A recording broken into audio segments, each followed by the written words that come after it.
For years, Michael Jackson spoke publicly about what he saw as the darker side of the entertainment industry and the power held by influential executives. He was especially outspoken about his disputes with former Sony music executive Tommy Mottola, accusing the industry of unfair treatment and abusive power. Whether people agreed with him or not, Michael believed he was warning the public about a system he felt was working against him, and those claims continue to spark debate to this day. Raveling. Disgraced Hollywood producer Harvey Weinstein has been indicted on rape and criminal act charges. Breaking news, billionaire Jeffrey Epstein arrested on news trafficking. He recorded songs and explored themes about exploitation, fame, and the dangers young people can face while chasing dreams in Hollywood. In one unreleased track, he sang about a girl arriving in Los Angeles hoping to become a star, only to encounter people eager to take advantage of her ambition. Now she's on the move. She's off to Hollywood. She says she wants to be a star. She heard the money's good. She gets off at the train station.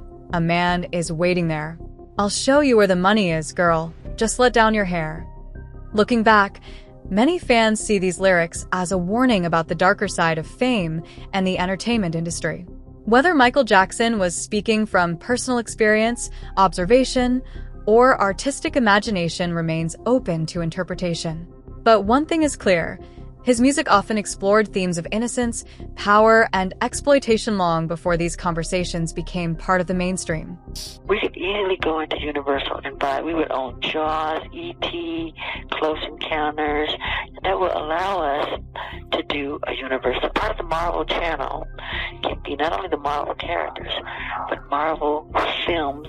We could do anything we want, from restaurants to retail, theme parks. Then came the scandal court cases. Disney ended up buying Marvel and doing exactly what Michael had predicted and making a fortune at it. Tell me about this. And in the end, his attempts to tell the truth cost him his life. Because first of all, Michael told me that they were going to murder him. He was afraid. He was afraid for his life. The people that were involved in his life, the people that were controlling him. Both the Los Angeles Times and CBS News are both now reporting that Michael Jackson has died. As some fans see it, Michael Jackson's clashes with the media, his battles over music ownership, and his outspoken criticism of powerful institutions reveal a deeper story about fame, influence, and control.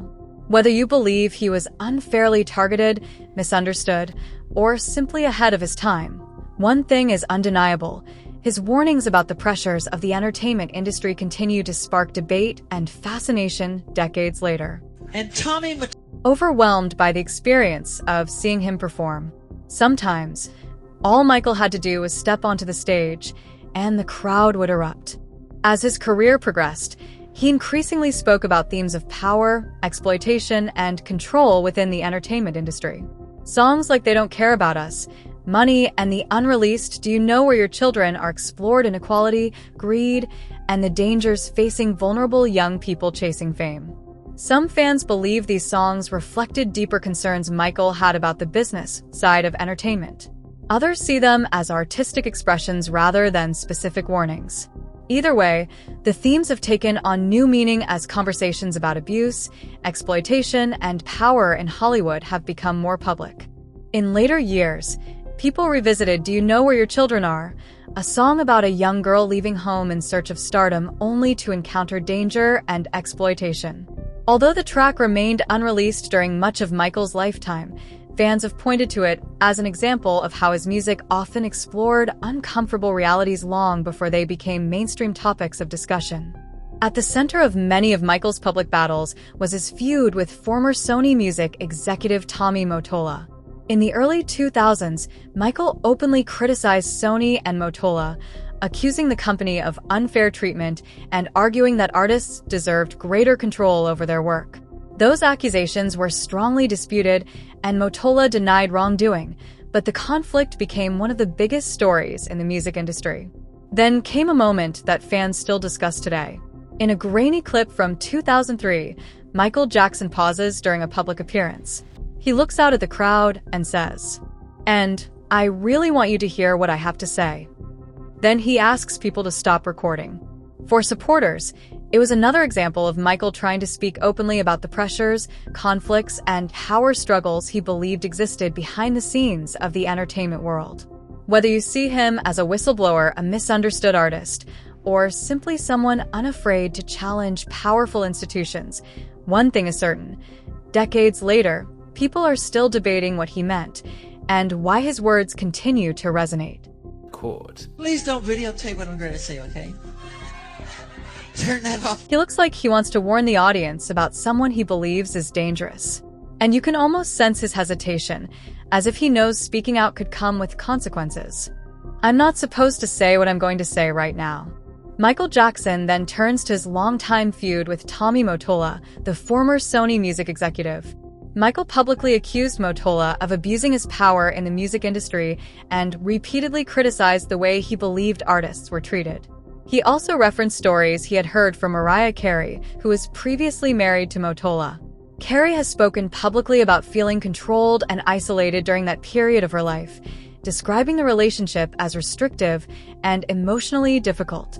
Michael pointed to those accounts as further evidence of what he believed was a troubling pattern of behavior from one of the industry's most powerful figures. Mariah Carey, after divorcing Tommy, came to me crying. She was crying so badly I had to hold her. And she said to me that this is an evil man. And Michael, this man follows me, she said. He taps her phones. And he's very, very evil. And she doesn't trust him. And he is a horrible human. And Michael Jackson didn't stop there. He wasn't only criticizing record labels or speaking out about powerful executives. He was openly challenging a system he believed was unfair to artists. During several public appearances, Michael called out Tommy Mottola by name and urged the music industry to change. As the crowd erupted in cheers, he argued that artists deserved better treatment and said the industry should move away from executives he believed abused their power. It was one of the rare moments when Michael stopped being the entertainer and became an outspoken critic of the business that had made him famous. We have to continue our drive until he's terminated. Oh! There you go! We can't allow him to do this to great artistry. The crowd erupts, just as they always did for Michael Jackson, but the expression on his face suggests he expected a very different reaction after publicly criticizing one of the most powerful executives in the music business. Years later, after Michael had already spoken out against Tommy Mottola, Mariah Carey released her memoir and shared her own experiences from that period of her life. Carey was 24 when she married Mottola, who was 2 decades older than her, and she described feeling isolated and restricted during their relationship. In the book, she portrays herself as a young artist surrounded by influential older figures who, in her view, held enormous power over her career and personal life. Carey wrote that she felt constantly monitored and controlled, claiming that many of her decisions, from where she went to when she left home, were heavily influenced by the environment she was living in. She also described feeling trapped inside a world where privacy and independence were difficult to maintain. But is it true that you would head for a cheeseburger at McDonald's and you'd be getting phone calls on your cell phone? Where the heck are you going? Basically. According to Mariah Carey's memoir, there was one moment that terrified her more than any other. She alleged that during a dinner party, Tommy Mottola dragged the flat side of a knife across her face in front of guests. Carey wrote that it was one of the moments that convinced her she needed to leave the marriage. After their divorce, she also alleged that Mottola used his influence within the music industry to damage her career and undermine the success of her album Glitter. And according to Michael Jackson, stories like these were part of a larger problem he believed existed inside the entertainment business. But speaking out carried risks. Michael wasn't just criticizing powerful executives. He was preparing to leave his label, taking with him one of the biggest stars and revenue generators in music history. I've generated several $1 billion for Sony. Several billion. They really thought that my mind is always on music and dancing, and they never thought that this performer, myself, would outthink them. We can't let them get away with what they're trying to do. And I'm leaving them And they're very angry at me because of it, but the way they get revenge is to try and... Sony reportedly spent around $30 million producing Invincible, yet critics and fans have long debated whether the album received the level of promotion expected for an artist of Michael Jackson's stature. The result was that Invincible became his least commercially successful solo studio album up to that point. Years later, producer Rodney "Darkchild" Jerkins spoke about the tensions surrounding the project and suggested that the ongoing feud between Michael and Sony affected the album's rollout. For many of Michael's supporters, it became another chapter in a larger story, one where business conflicts and public battles overshadowed the music itself. Oh yeah, it got halted for sure. And while some producers and collaborators spoke more openly about these industry disputes after Michael Jackson's death, Michael himself had spent years publicly arguing that artists were often undervalued and controlled by powerful corporations. He repeatedly warned that musicians could become commodities whose work generated enormous profits for others while they lost control over their own careers. As many people know, Michael entered the entertainment industry at just 5 years old. By the time he reached adulthood, he had spent nearly his entire life in recording studios, on stages, and under contracts. While most children were making friends and discovering who they wanted to be, Michael was already carrying the pressures of global fame. It shaped his view of the music business and fueled his belief that behind the glamour, artists could sometimes be treated less like people and more like valuable assets. As a little kid, I was always busy. I remember across the street from Motown recording studio, there was a park. I would feel kind of sad because I wanted to go to that park, but I knew I had In 2002, standing outside Sony's offices in New York, Michael Jackson rallied supporters and publicly attacked both Sony and its then president, Tommy Mottola. He accused the music industry of exploiting artists and abusing its power behind the scenes. But his warnings went beyond record deals and executive control. Over the years, Michael increasingly spoke about feeling targeted and misunderstood by powerful institutions, including the media. He sometimes expressed fears that influential people wanted to silence him or destroy his reputation because he was challenging the system and fighting for greater control over his music catalog and career. While there is no evidence supporting claims that he was murdered by the industry, those statements have fueled years of speculation among some fans and commentators. What is undeniable is that Michael Jackson wanted independence.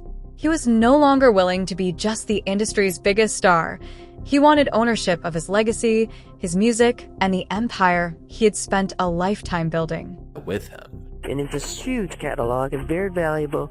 It's worth a lot of money, and there is a big fight going on right now as we speak about that. I can't comment on it. There's a lot of conspiracy. I'll say there's a lot of But it wasn't until after Michael Jackson's death that his sister spoke publicly on television about his fears and concerns. For many fans, that moment changed the conversation. Suddenly, some people began revisiting Michael's warnings and asking whether there was more to his story than they had once believed. Seriously. He told me over and over and over. When he first told me, "Latoya, they're gonna kill me," I said, "Who, Michael?" First I thought, "You're Michael Jackson. Nobody in their right mind would ever think of doing anything like this to you. That's what you think." He says, "No, but you don't understand." And then I saw how serious he was. He said, "It's bigger than what you think." I said, "Well, Michael, what is it?" He said, "It's my publishing. They're after my publishing. They want to take it." As you guys know, my brother had one of the largest catalogs in the world, meaning music-wise. The Beatles collection was one of them. He owned the Beatles. Just like Michael Jackson, LaToya Jackson was dismissed by many at the time. Critics accused her of chasing attention or capitalizing on the media frenzy surrounding her brother's death. But to Michael's supporters, one thing remains undeniable. By becoming the biggest star in the world, he also became one of the entertainment industry's most valuable assets.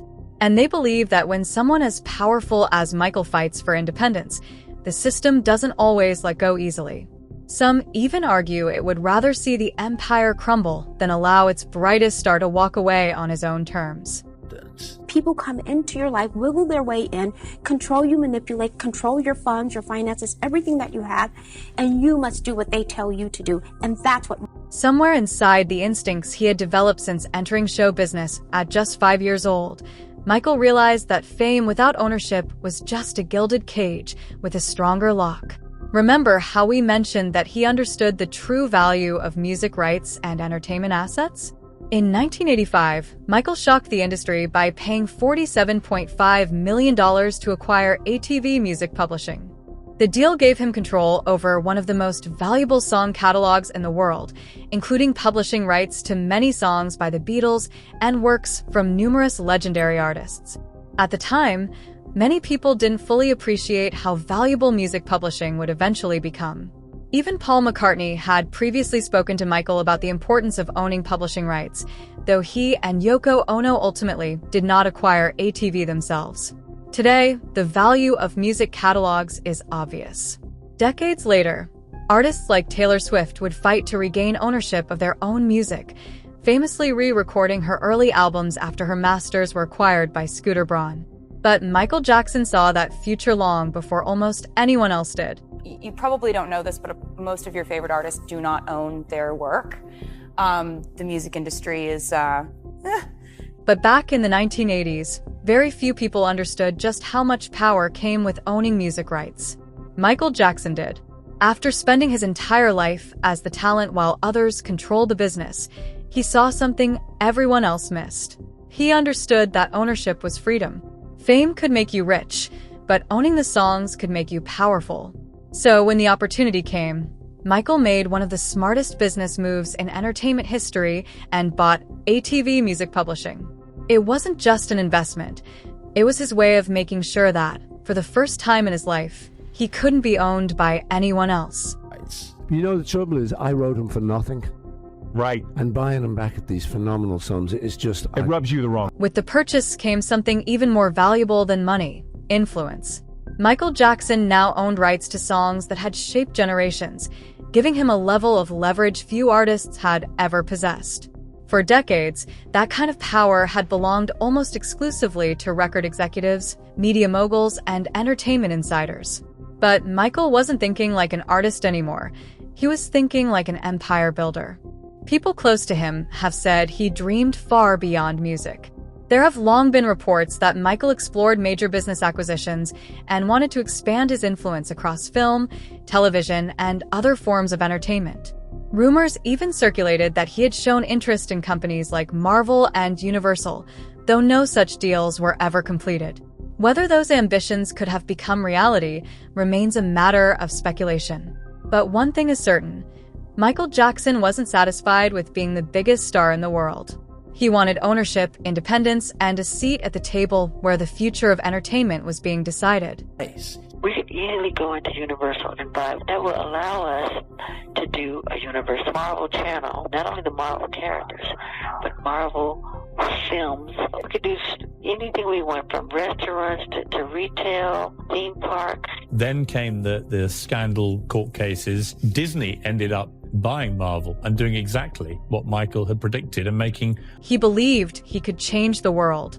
For years, Michael Jackson said his music was about bringing people together, breaking barriers, and exposing uncomfortable truths. And according to people who knew him, his ambitions eventually stretched far beyond music. There have long been rumors that Michael explored major entertainment acquisitions, including interest in companies like Marvel when it was struggling financially. At the time, there was no Avengers empire, no billion-dollar cinematic universe, just untapped potential. Fans still wonder what might have happened if Michael had expanded his business empire into film and media the way Disney later did. Could he have become the most influential figure in entertainment history? We'll never know. But just as his ambitions seemed limitless, everything changed.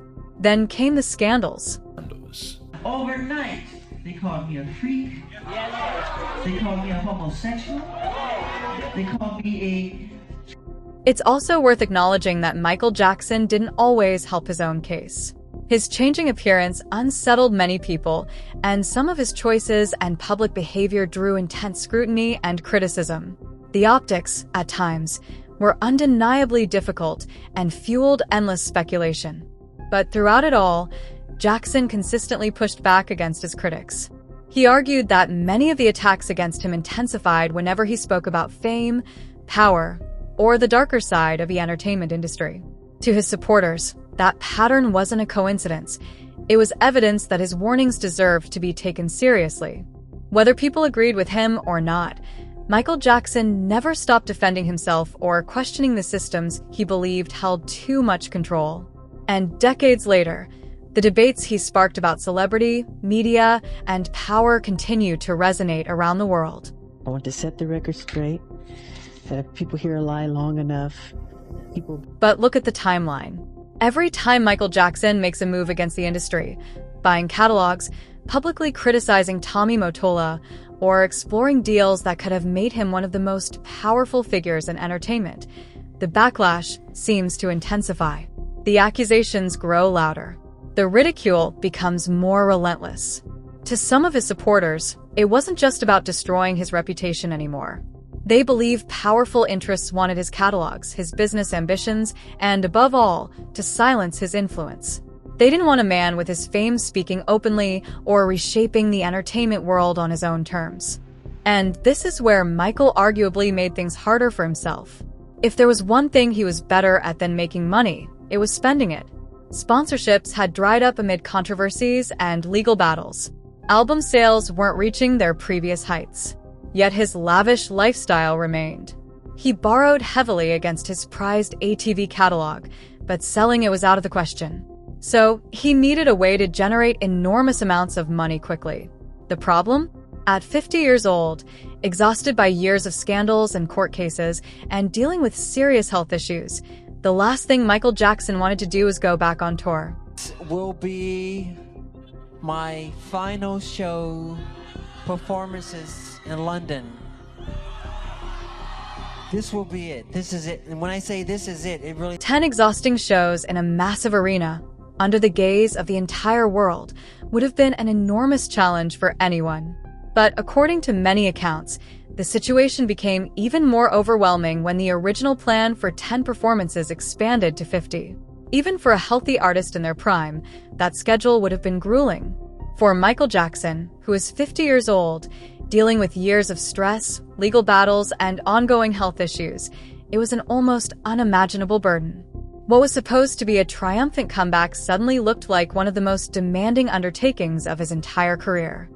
Michael wasn't capable of doing these shows that he was supposed to do. Michael only agreed to do 10, and it's because they had him on such a... His sister later suggested that the schedule was far beyond what Michael Jackson could realistically handle, and according to those close to him, many people were aware of the immense pressure he was under. So the question that continues to fuel debate is this: if the demands placed on him were so extreme, why did the comeback keep growing bigger and more ambitious? Was it financial pressure, personal ambition, outside expectations, or a combination of all three? Decades later, fans and critics are still searching for the answer. It was a conspiracy, and a lot of people were involved in this, and they know who they are, and they're very afraid of what I might say, of what my... His sister has been vocal for years, arguing that the pressure surrounding Michael Jackson wasn't accidental. She believes the people around him pushed him far beyond his limits. Whether that was driven by money, ambition, or something darker is still fiercely debated. What is undeniable is that the pressure kept mounting. Soon, even rehearsals for this it became exhausting. To cope with his chronic insomnia, Michael was given the anesthetic propofol, a drug never intended for routine sleep treatment outside a properly equipped medical setting. Instead of solving his problems, his health appeared to deteriorate further. He grew increasingly dependent on medical interventions just to get through the day, and those closest to him worried about his physical condition. Many fans now believe he was never truly capable of completing the full run of concerts. Then, just days before the shows were set to begin, Michael Jackson died on June 25, 2009, at the age of 50. The official cause of death was acute propofol intoxication combined with other sedatives. His physician, Conrad Murray, was later convicted of involuntary manslaughter and served prison time for his role in the case. What happened next only fueled more debate. In the years after Michael's death, Sony increased its stake in the music publishing empire he had spent decades building. His catalog, which included songs by the Beatles, Elvis Presley, and countless other artists, became one of the most valuable assets in entertainment. Meanwhile, interest in Michael Jackson exploded. his music returned to the top of the charts. The documentary filmed this as it became a global success. Albums, documentaries, and tributes generated hundreds of millions of dollars. In death, Michael became as commercially powerful as he had been at the height of his career. Whether the tragedies that surrounded his final years were the result of coincidence, mismanagement, or something more sinister is a question people still argue about today. But one thing is certain. A man who spent his life fighting for control over his music, his image, and his legacy died at just 50 years old. And the debates about power, fame, and the price of greatness that he sparked are still far from over. Michael constantly told me, Latoya, they're going to murder me, they're going to kill me.